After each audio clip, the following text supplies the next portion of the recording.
Earth intercepts a lot of solar power, 173,000 terawatts. That's 10,000 times more power than the planet's population uses. So is it possible that one day the world could be completely reliant on solar energy? To answer that question, we first need to examine how solar panels convert solar energy to electrical energy. Solar panels are made up of smaller units called solar cells. The most common solar cells are made from silicon, a semiconductor that is the second most abundant element on Earth. In a solar cell, crystalline silicon is sandwiched between conductive layers. Each silicon atom is connected to its neighbors by 4 strong bonds, which keep the electrons in place so no current can flow. Here's the key. A silicon solar cell uses 2 different layers of silicon. An N-type silicon has extra electrons, and P-type silicon has extra spaces for electrons, called holes. Where the 2 types of silicon meet, electrons can wander across the P-N junction, leaving a positive charge on one side and creating negative charge on the other. You can think of light as the flow of tiny particles called photons shooting out from the sun. When one of these photons strikes the silicon cell with enough energy, it can knock an electron from its bond, leaving a hole. The negatively charged electron and location of the positively charged hole are now free to move around. But because of the electric field at the P-N junction, they'll only go one way. The electron is drawn to the N side, while the hole is drawn to the P side. The mobile electrons are collected by thin metal fingers at the top of the cell. From there, they flow through an external circuit, doing electrical work like powering a light bulb, before returning through the conductive aluminum sheet on the back. Each silicon cell only puts out half a volt, but you can string them together in modules to get more power.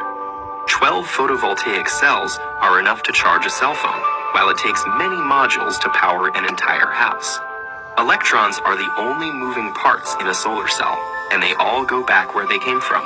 There's nothing to get worn out or used up, so solar cells can last for decades. So what's stopping us from being completely reliant on solar power? There are political factors at play, not to mention businesses that lobby to maintain the status quo. But for now, let's focus on the physical and logistical challenges. And the most obvious of those is that solar energy is unevenly distributed across the planet. Some areas are sunnier than others. It's also inconsistent. Less solar energy is available on cloudy days or at night. So a total reliance would require efficient ways to get electricity from sunny spots to cloudy ones, and effective storage of energy. The efficiency of the cell itself is a challenge too. If sunlight is reflected instead of absorbed, or if dislodged electrons fall back into a hole before going through the circuit, that photon's energy is lost.